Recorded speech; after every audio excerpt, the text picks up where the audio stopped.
Este mês de novembro, para os que não sabem, talvez o professor Olavo Carvalho não saiba, que eu respeito muito, mas divirjo de algumas posições dele em relação, por exemplo, ao Instituto de Políticas de Ação Afirmativa, porque ele é um dos que são contra a adoção dessas políticas aqui no Brasil. Inclusive, o argumento de alguns é de que nós estamos imitando nações que passaram pela mesma experiência que nós passamos. Nós, que eu digo, o Brasil, de utilização do trabalho escravo, primeiramente dos indígenas da terra, os negros da terra, quando os portugueses aqui chegaram, no início do século XVI. Essa experiência durou pouco tempo, mesmo porque os indígenas contaram, em certa medida, com a proteção de alguns jesuítas, alguns padres. Então, deu início aí pelos anos 1530 ao processo de importação em massa da mão de obra escrava ou escravizada africana. E este mês é um mês da consciência negra, novembro, exatamente porque neste primeiro século do Brasil e da escravização ocorreram diversas revoltas de africanos escravizados aqui no nosso país, e muitos deles se refugiavam em regiões interioranas, dentro do mato, dentro da floresta. Uma das experiências mais importantes nessa luta dos africanos que se rebelaram contra o trabalho escravo foi a formação do Quilombo dos Palmares. Houve vários quilombos, centenas, milhares de quilombos espalhados em todo o Brasil, do norte ao sul, de leste a oeste.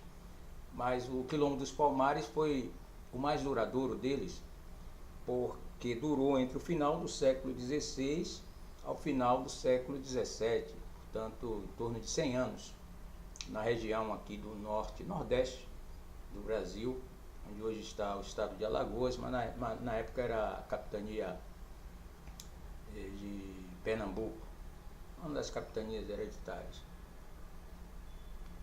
E ali os quilombolas resistiram durante cerca de 100 anos ao cerco e aos ataques, às guerras patrocinadas, evidentemente, pela colônia portuguesa, que recrutavam mercenários, soldados. E entre esses mercenários estavam os bandeirantes, que no dia 20 de novembro, um deles, Domingos Jorge Velho, teria alçado ou conseguido vencer essa resistência em 1695. Há documentos mostrando o relato desses que agiram em nome da coroa e em nome do governador-geral de Pernambuco. Há relatos deles, e eles foram recompensados por isso, dizendo que sequer conseguiram aprisionar o principal líder da época do Quilombo, porque o Quilombo teve várias lideranças em várias épocas, havia vários mocambos, várias cidades separadas no meio da floresta, mas à época, 1695, o líder do Quilombo era Zumbi, conhecido como Zumbi dos Palmares, teria sido batizado como Francisco por um padre que o criou. Numa dessas batalhas anteriores, esse menino teria sido entregue a esses atacantes, representantes da coroa, e levado para uma cidadezinha, e lá o padre dessa região o criou, aí, até os 12, 14 anos, o batizando de Francisco. Quando ele fugiu, voltou para o Quilombo, acabou divergindo do acordo feito pelo então líder do Quilombo, que teria sido tio dele, Gangazumba, e que fez um acordo, o governador de Pernambuco fez um acordo de paz Mas o próprio governo de Pernambuco traiu esse acordo de paz e algumas lideranças quilombolas, inclusive, divergiram desse acordo feito por Gangazumba e elegeram, vamos dizer, por assim dizer, como líder Zumbi dos Palmares, que deu testa a essas forças que iam para lá destruir o Quilombo até o dia 20 de novembro, não se entregando. Ele teria se suicidado, se jogado da altura de um barranco para não se entregar às forças coloniais, às forças oficiais que foram para ali destruir o Quilombo. E isso teria ocorrido no dia 20 de novembro, portanto, na década de 1970, a partir de uma ideia de um poeta gaúcho ligado ao movimento negro que se renovava no Brasil na década de 1970, esse poeta escolheu essa data como uma data símbolo de toda a luta de resistência do povo negro neste país chamado Brasil, homenageando assim esse líder, Zumbi dos Palmares, que tem esse nome devido, segundo o relato, esse nome foi lhe dado pelas próprias forças coloniais que iam destruir. Várias expedições foram feitas, ele não conseguia ser aprisionado, ele desaparecia, aparecia em outro lugar e tal. Então teria sido uma espécie de zumbi, exatamente por isso, aquele que não morre, aquele que desaparece, aquele que some, que se apresenta depois. E este poeta gaúcho, na década de 1970, propôs ao movimento negro que se renovava a data de 20 de novembro, que seria a data da morte de Zumbi, como a data da consciência negra no Brasil. É polêmico isto.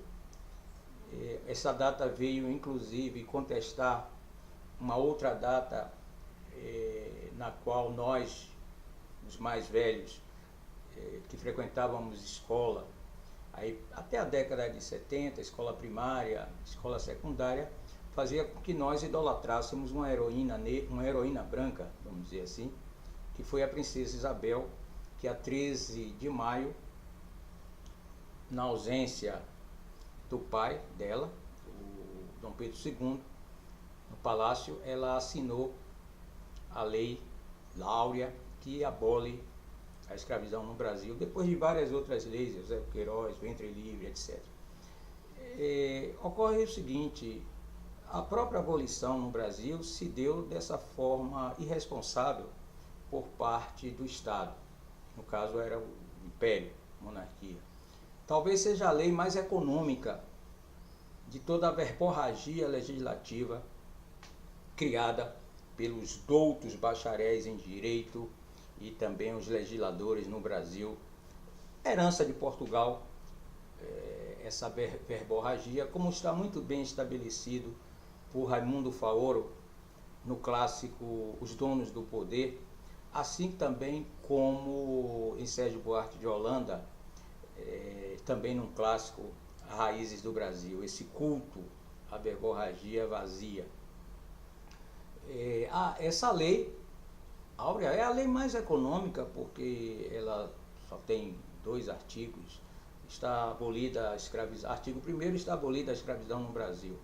Artigo 2º, revogam-se as disposições em contrário. Ora, era 1888, mais de 350 anos de experiência escravista neste país, e durante esse período de mais de 350 anos, o Brasil foi o país que mais importou mão de obra escravizada do continente africano, de todo o continente africano. Os cálculos variam, né? Alguns dizem que teriam entrado neste período da África para cá, de 1532 até o final dos anos 1870, 1880, teriam entrado em torno de 4 milhões de almas, homens, mulheres e crianças, mas há números que dizem que teriam entrado até 20 milhões, aqui no Brasil só. Quer dizer, toda a América teria, toda a América do Sul, da Argentina até o Canadá, até os Estados Unidos, teria importado em torno de 200 milhões de africanos escravizados. Então a lei é economicíssima, não diz o que fazer com esses africanos que aqui estavam e seus descendentes. Já havia poucos escravos, digamos assim, nas cidades, muitos eram escravos de ganhos, etc., na década de final dos anos dos 800, a década de 1800, 1850 em diante. Mas esses tinham seus descendentes, seus filhos, que eram escravos de qualquer forma. Então era mão de obra. Havia locais no Brasil cuja presença negra e africana e crioula, principalmente os mestiços, era muito maior, muito superior à presença de brancos. Os censos, os recenseamentos feitos desde o século XVIII demonstram isso. Isso é muito diferente, por exemplo, do que ocorreu nos Estados Unidos. Nos Estados Unidos, a presença de africanos escravizados sempre foi minoritária. Daí que, até hoje, pode-se dizer que os negros são minoria lá nos Estados Unidos da América. No Brasil, não. No Brasil, os africanos sempre foram maioria em algumas regiões, principalmente na região Nordeste, né? Pernambuco, Bahia, Maranhão, região Norte, depois Minas Gerais, Rio de Janeiro. Essa presença sempre foi muito marcante. Quer dizer, o Porto de Salvador e o Porto do Rio de Janeiro, assim como o Porto de Recife, foram os portos por onde mais entraram africanos escravizados.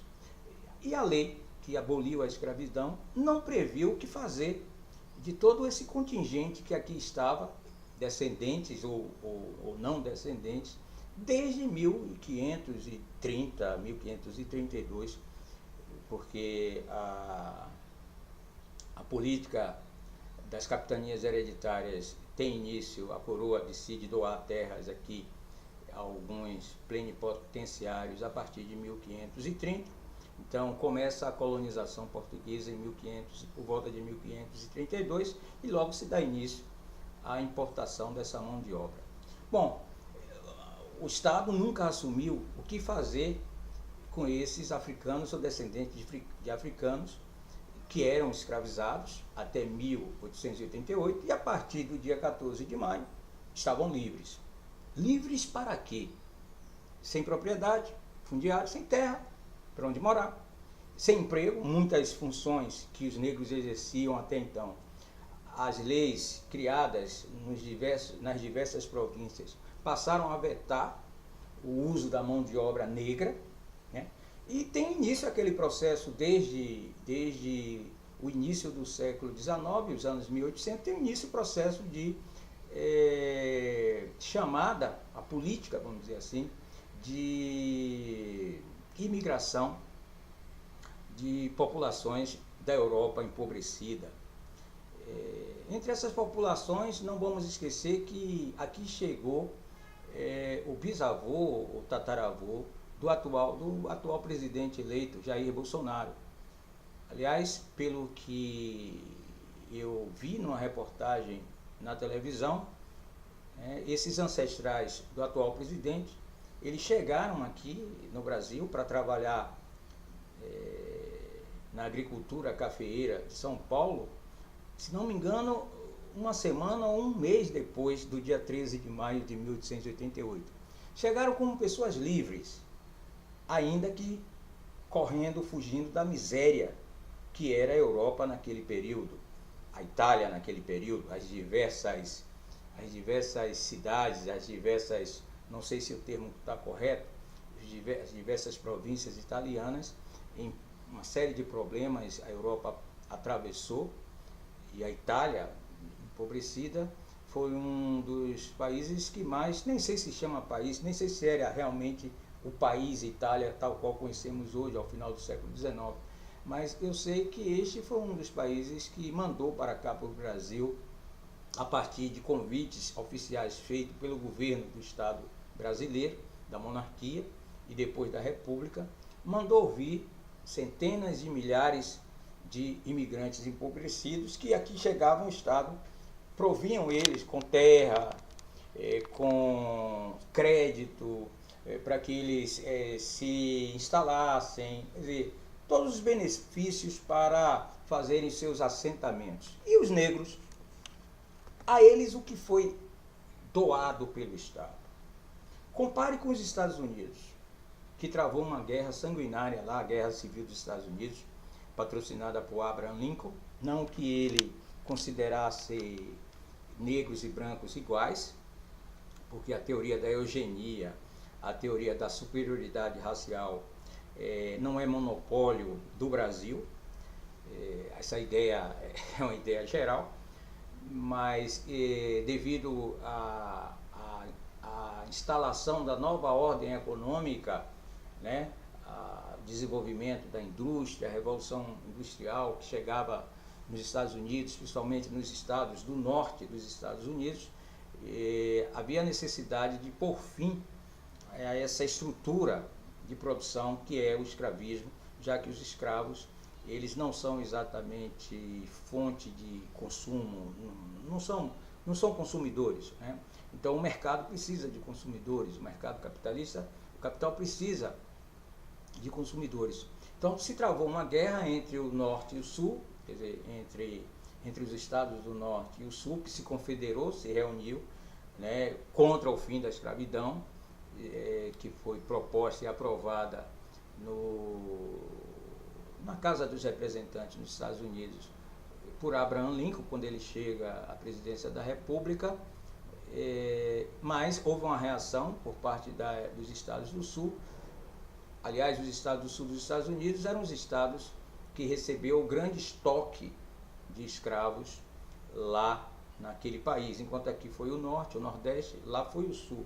Esses estados do sul se revoltaram contra o norte, queriam formar um país separado, e Lincoln então promoveu aquela guerra, a Guerra Civil, teve início em 1861, e foi uma das guerras mais sanguinárias de todas as guerras civis já registradas na história da humanidade. Em torno de 2% da população norte-americana teria sucumbido durante a guerra. Imagine hoje, os Estados Unidos com mais de 300 milhões, a população de lá, em torno de 6 milhões de pessoas teriam sucumbido naquela guerra, que durou 4 anos, até 1865, quando Lincoln se viu vitorioso.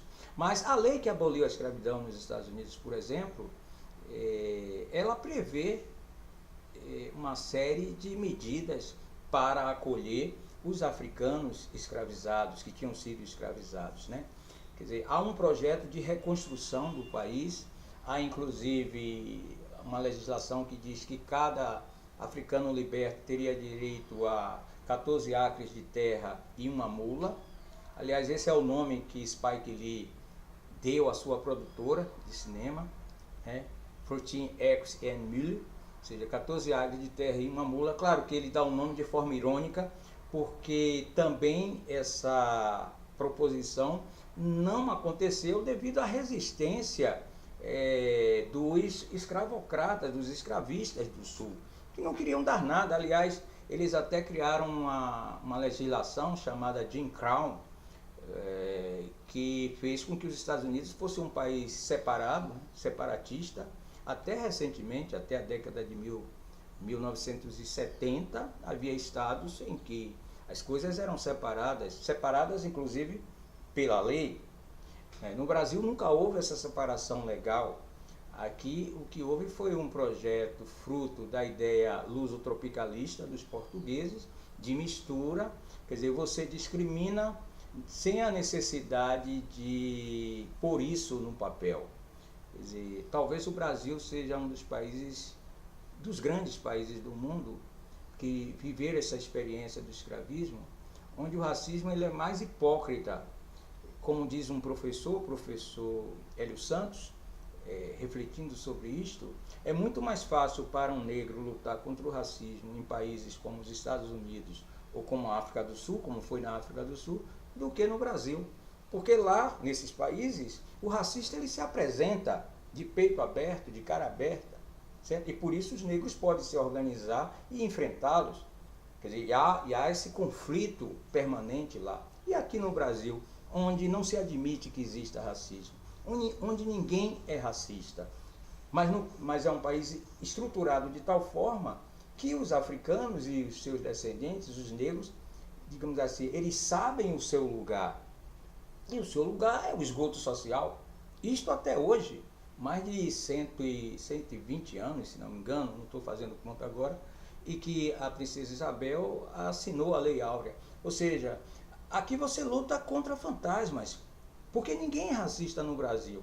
O Estado brasileiro só veio reconhecer que há um problema racial depois da redemocratização em 1988. Quer dizer, se criou uma série de medidas, a própria Constituição, ao aventar para isto, né, já no artigo 1º da Constituição, mas também no artigo 5º e em outros artigos da Constituição, criminalizou, por exemplo, o racismo como um crime inafiançável, né, e imprescritível. É a primeira vez em que a legislação reconhece isso. Mas essa redemocratização foi que possibilitou e deu fôlego a setores do movimento negro a persuadirem ou a discutirem abertamente a necessidade de o país reconhecer que tem de fato uma dívida histórica, isso aqui não é retórica, com os negros. Eu digo que não é retórica, na medida em que o direito internacional, o direito comparativo em vários países, reconhece,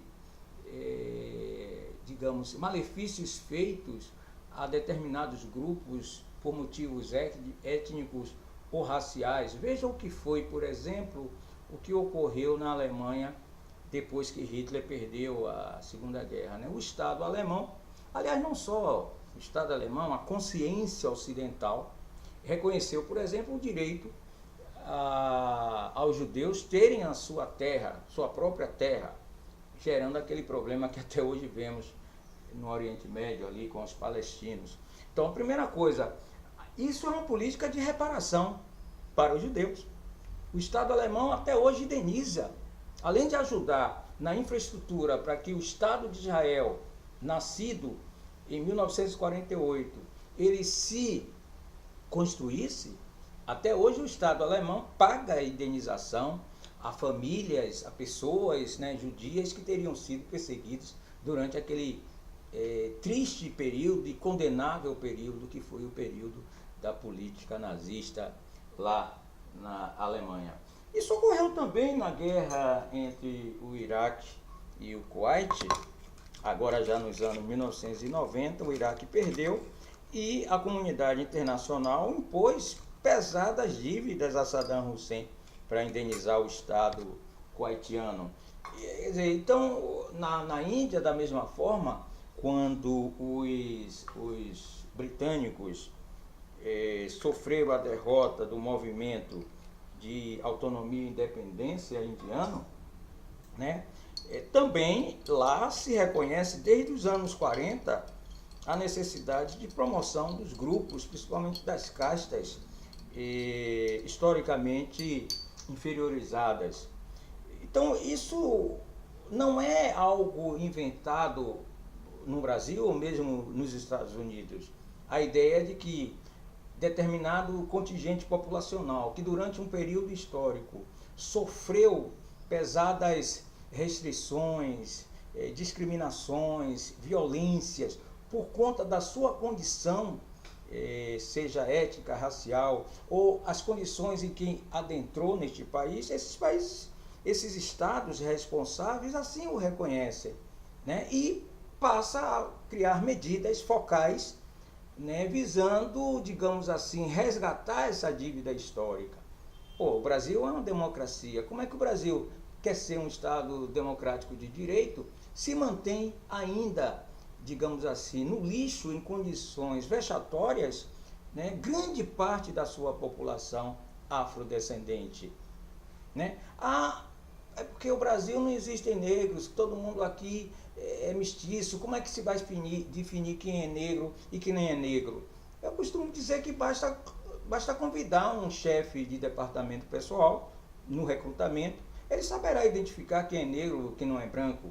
Né? Um publicitário que elabora suas campanhas publicitárias, ele sabe identificar quem é branco e quem é negro. Né? A própria polícia, grande parte dela nos estratos inferiores formado por negros, né? Sabe reconhecer, sabe distinguir quem é branco e quem é negro. Haja vista que o Brasil hoje se mata 60 mil pessoas, são vítimas de homicídios por ano, para ver os caracteres físicos biotípicos dessas vítimas da violência. Né? Os favelados, os que moram nos morros, etc, etc. Alguns dizem que isso é um problema econômico. Seria um problema de classe. Então, há quem diga que o problema do negro no Brasil não é um problema de raça, e sim um problema de classe. Nós abordaremos isso numa outra ocasião, porque isso é algo que precisa ser desconstruído. Desconstruído não no sentido de Derrida, desses franceses, que eu também não concordo, mas isso precisa ser, digamos, analisado com certo cuidado. Será que é só um problema de classe? Quer dizer, que quando o negro ascende socialmente ou economicamente, cessa o racismo? Ora, há um repertório de negros que, só pelo fato de serem negros, continuam sendo discriminados, mesmo sendo, por exemplo, astros de futebol, jogando na seleção brasileira, mesmo sendo empresários. Quer dizer, mas até ele dizer que é empresário, a polícia já matou.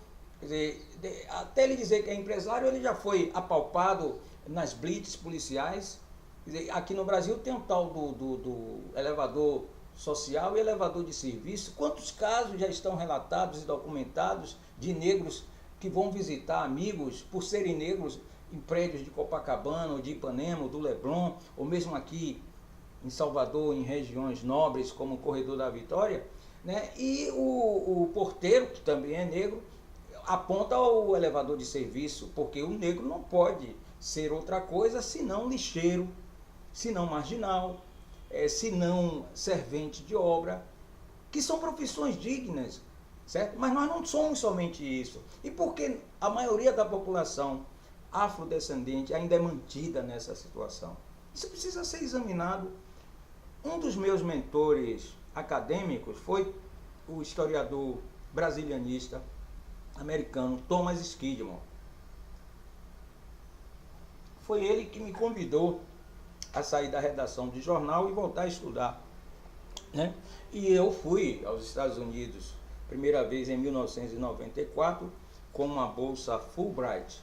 Graças a ele, pude lá durante 3 meses entrar em contato com setores da Academia do Nordeste, da Nova Inglaterra, ali dos Estados Unidos. Mas ele dizia uma coisa que para mim é marcante nas nossas conversas, né? Porque ele também analisava o problema no racismo no Brasil desde a década de 1960, quando ele aqui chegou para escrever essa obra, acabou sendo essa obra Brasil, de Getúlio a Castelo. Mas ele escreveu também sobre relações raciais, há um livro dele muito importante, Preto no Branco, no qual ele discute a mentalidade dos intelectuais do Brasil no final do século XIX e no início do século XX. Essa mentalidade eugênica de que o Brasil deveria extinguir o sangue negro, porque isso prejudicava a construção da nação. Então, essa ideia da superioridade de raça no Brasil é uma ideia muito cara e cultivada por esses setores da inteligentsia. E aí, independente do extrato, digamos, político e ideológico, você vê que há uma confluência e uma concordância entre um direitista, um conservador como o Olavo de Carvalho e o Caetano Veloso.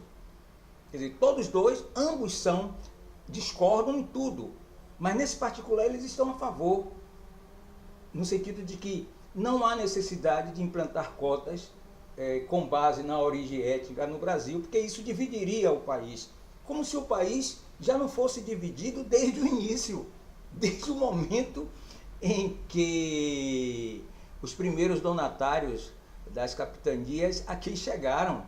Né? Quer dizer, isso vai tornar o país racista, a implantação de cotas, como se o país não fosse racista, sempre racista. Como se fosse possível você escravizar durante 300 anos seres humanos, entendendo que eles eram iguais a você. Não! O próprio projeto de escravização pressupunha de que aqueles escravizados, homens e mulheres, não eram pessoas, não eram gente. Aliás, a Constituição dos Estados Unidos diz que o escravo é 2/3 de um homem. Aqui no Brasil não chegamos a tanto. Quando houve a declaração de independência do Brasil de Portugal, né? Mas se tomou uma série de medidas, além de manter a escravidão até 1888, uma série de medidas para impedir, por exemplo, que os negros ou os filhos de negros, escravos ou não escravizados, pudessem frequentar a escola, por exemplo, né? Quer dizer, a educação foi vetada desde o início aos africanos escravizados ou seus filhos, mesmo aqueles que compravam alforria, né? Então, veja bem, há uma confluência, digamos assim, de interesses por parte dessa inteligentsia, independente de ser conservadora ou dita progressista, né? Sendo não negra, os brancos, né, eles se unem. Se há uma coisa que mobiliza os brancos, é exatamente isso, né?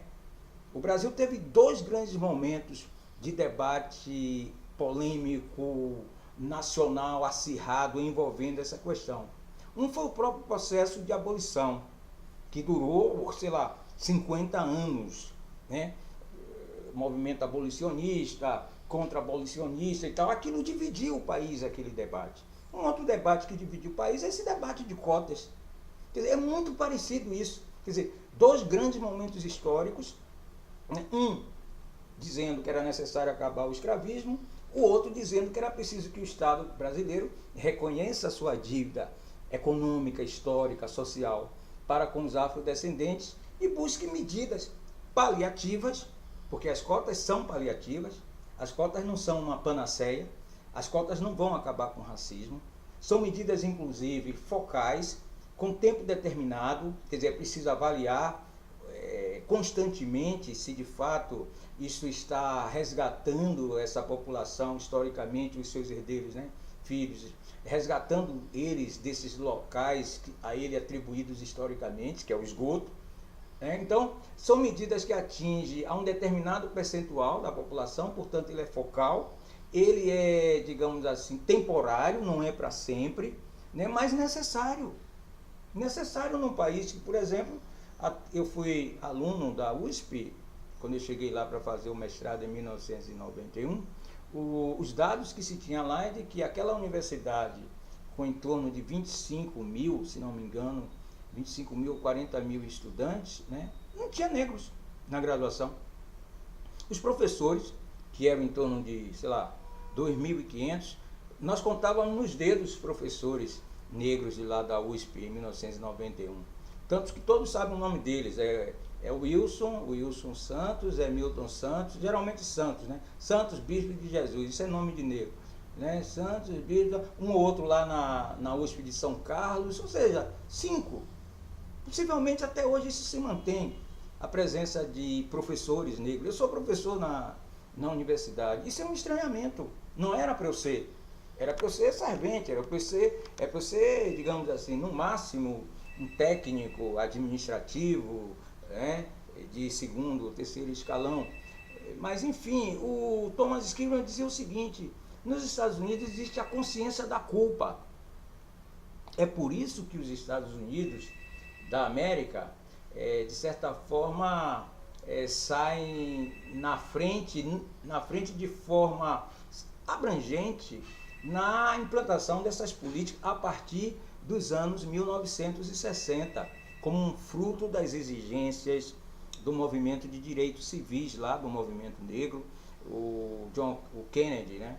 John Fitzgerald Kennedy, o presidente eleito, é pressionado, assume a necessidade de atos por direitos civis e atos de política de ação afirmativa. Ele é assassinado, segundo consta, assim como Lincoln, né, por racistas.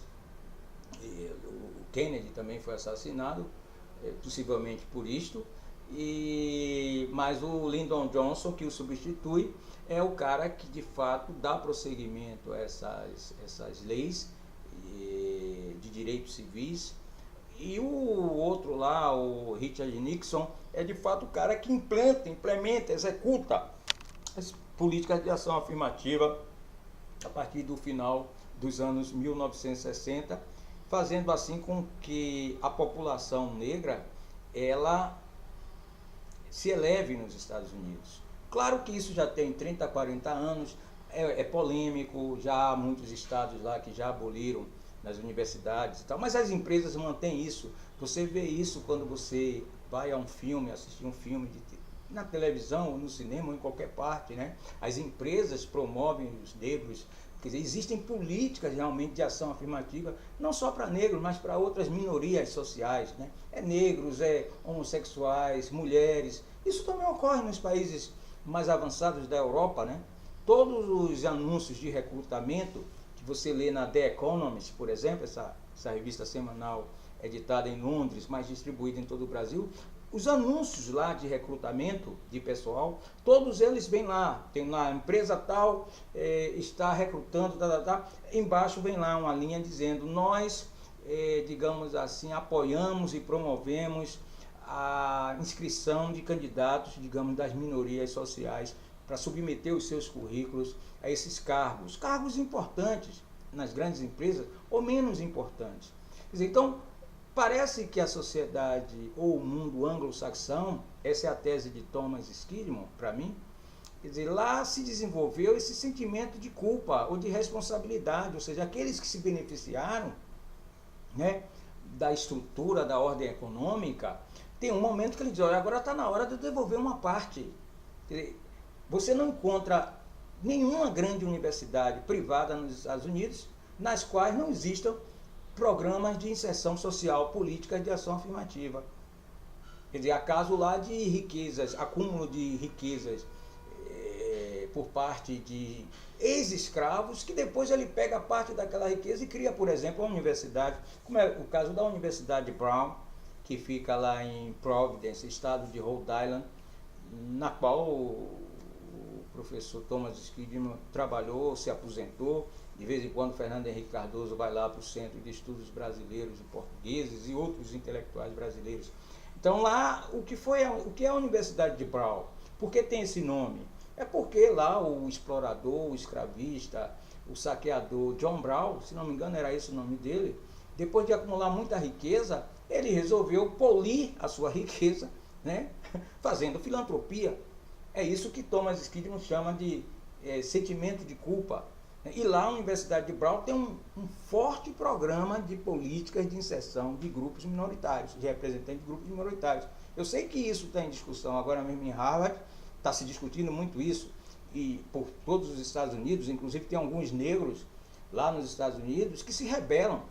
Aqui no Brasil agora apareceu o Hélio Bolsonaro, o negão, que é mais ou menos, que foi promovido por Bolsonaro e aparece sempre aqui como papagaio de pirata, foi o deputado federal mais votado, com quase 400 mil votos, graças a Jair Bolsonaro, que transferiu os votos dele, de Jair, para Hélio Bolsonaro, que também disse que é contra cotas. É normal, quer dizer, há muitos negros contra as cotas, e não se trata aqui de a gente ser todos rezarmos pela mesma cartilha. Mas o que eu quero dizer é que neste mês da consciência negra, novembro, eu vou estar aqui discutindo essa temática. Espero que poder dialogar, eu estou para abrir, eu toparia um debate saudável, um debate inteligente com esses setores do conservadorismo que são contra essas políticas de ação afirmativa, a exemplo do professor Olavo de Carvalho. Eu já sei mais ou menos dos seus argumentos, porque na África se escravizava negros, então, etc. Eu sei de tudo isso, mas isso é uma teleologia.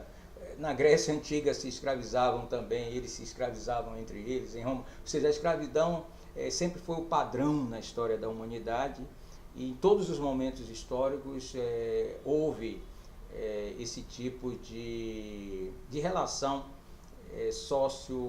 sociocultural e também econômica, em toda a história da humanidade. Então, no continente africano também já se escravizava, assim como na Península Ibérica, assim como na Mongólia, assim como na Ásia toda, assim como no império, nos impérios, na monarquia chinesa, japonesa, aqui nas Américas, os astecas, os incas. Então isso sempre foi um padrão. Então dizer que na África já se escravizava, qual é a novidade disso?